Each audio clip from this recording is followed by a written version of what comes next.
அடடா, இது நம்ம லிஸ்ட்லயே இல்லையேன்னு சொல்ற மாதிரி தான் திமுகவோட பல செயல்கள் இருக்கும்.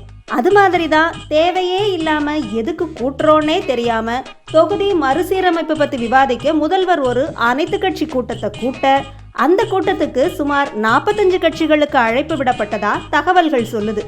ஆனா பாருங்க, அந்த லிஸ்ட்ல நம்ம திருவாளர் வீரமணி அவர்களுடைய கட்சியான திராவிட இயக்கத்தோட பேரே இல்லை.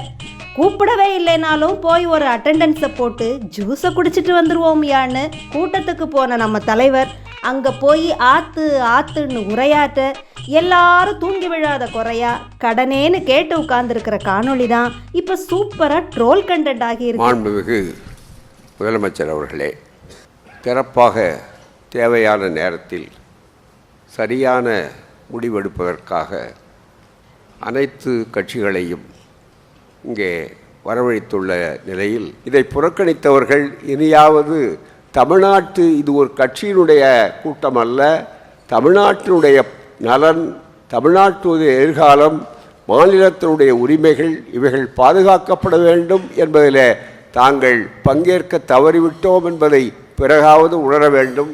உங்களுக்கு எல்லோருக்கும் தெரியும், நம்முடைய இடம் 39 மாற்றக்கூடாது, குறைக்கக்கூடாது. அப்படி குறைத்தால், மறுசீரமைப்பு செய்தால் 8 தொகுதிகளை நாம் இழக்க வேண்டி இருக்கும் என்பதை மிக தெளிவாக இங்கே எல்லோரும் எடுத்திருக்கிறார்கள். எவ்வளவு விரைவில் இந்த தென் மாநிலங்கள், ஒத்த கருத்துள்ள மாநிலங்களை எல்லாம் அவர் நம்முடைய முதல்வர் அவர்கள் தெளிவாக முன்மொழிந்த தீர்மானத்தில் குறிப்பிட்டதைப் போல செய்ய வேண்டும். அதை மக்கள் மன்றத்துக்கு கொண்டு போய் செய்யக்கூடிய அந்த வாய்ப்பை, கடமையை தவறாக செய்வோம். நன்றி, வணக்கம்.